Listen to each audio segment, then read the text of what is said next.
Assalamualaikum warahmatullahi wabarakatuh. Hai, saya Jusnawati. Saya akan menceritakan kisah tentang salah satu tokoh penting pada era monarki absolut negara Prancis, yaitu Jean-Baptiste Colbert tahun 1619 hingga 1683.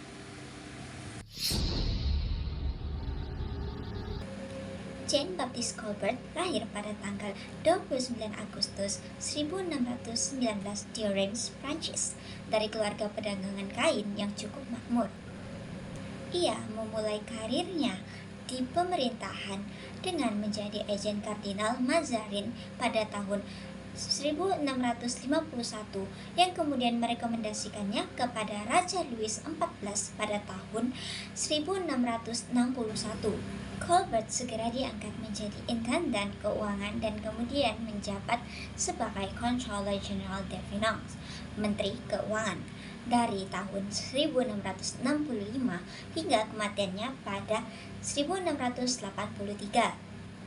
Selain itu, ia juga memegang jabatan penting lainnya seperti Sekretaris Negara untuk Angkatan Laut dan pengelola proyek-proyek bangunan kerajaan.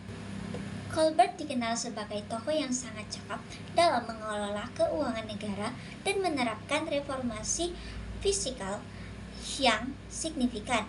Ia berhasil memperbaiki sistem perpajakan yang sebelumnya korup dan tidak efisien, sehingga meningkatkan pendapatan negara secara drastis. Ia juga dikenal sebagai pendukung kuat kebijakan merkantilisme yang menempatkan negara sebagai aktor utama dalam mengatur ekonomi demi memperkuat kekayaan dan kekuasaan nasional. Colbert adalah pelopor kebijakan merkantilisme di Prancis yang dikenal kemudian sebagai Colbertisme.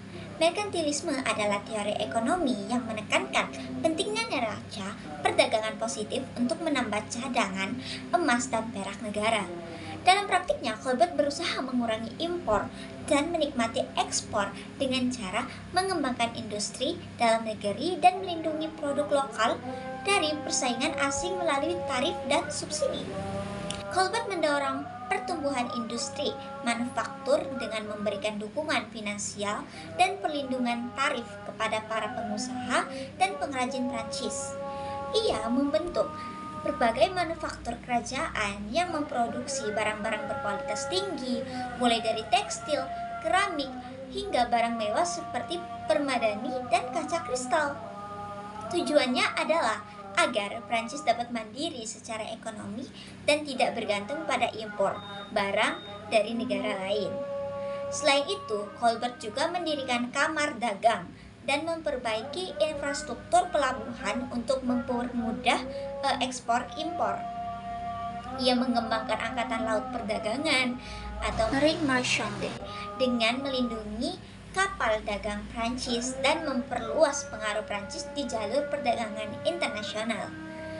Colbert juga mendukung pendirian perusahaan dagang seperti French East India Company yang berperan dalam memperluas jaringan perdagangan dan kolonial Prancis di Asia dan Amerika Utara. Sistem perpajakan sebelum Colbert sangat tidak adil dan tidak efisien, dengan banyak bangsawan dan kalangan tertentu yang bebas pajak, sementara beban berat jatuh pada rakyat biasa.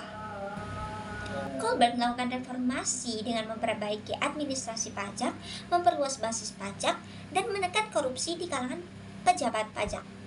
Hasilnya, pendapatan negara meningkat signifikan, memungkinkan pembiayaan proyek-proyek besar kerajaan dan penguatan militer.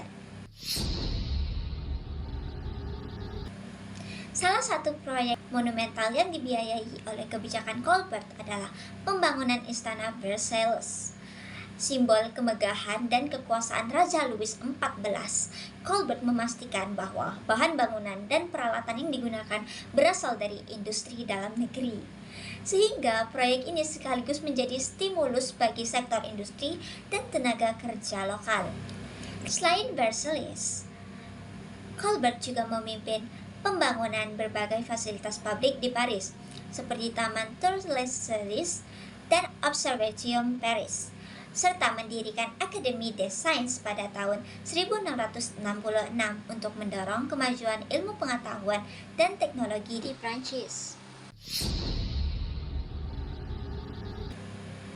Di bawah kepemimpinan Colbert, Prancis mengalami masa kemakmuran dengan pertumbuhan industri dan perdagangan yang pesat.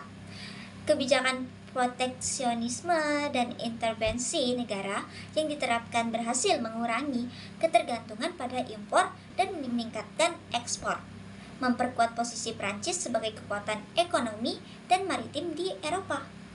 Namun, kebijakan Colbert juga memiliki keterbatasan. Proteksionisme yang ketat terkadang menghambat inovasi dan persaingan serta menimbulkan ketegangan dengan negara lain. Selain itu, reformasi perpajakan belum sepenuhnya mengatasi ketidakadilan sosial karena banyak kelompok bangsawan tetap mendapatkan pengecualian pajak.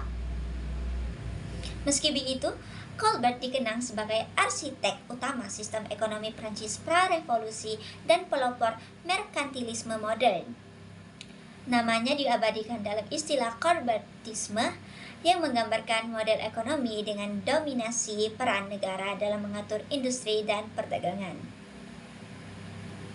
Berikut adalah kisah tentang salah satu tokoh penting pada era monarki absolut negara Prancis, yaitu Jean-Baptiste Colbert tahun 1691 hingga 1683. Sekian kisah dari saya. Wassalamualaikum warahmatullahi wabarakatuh.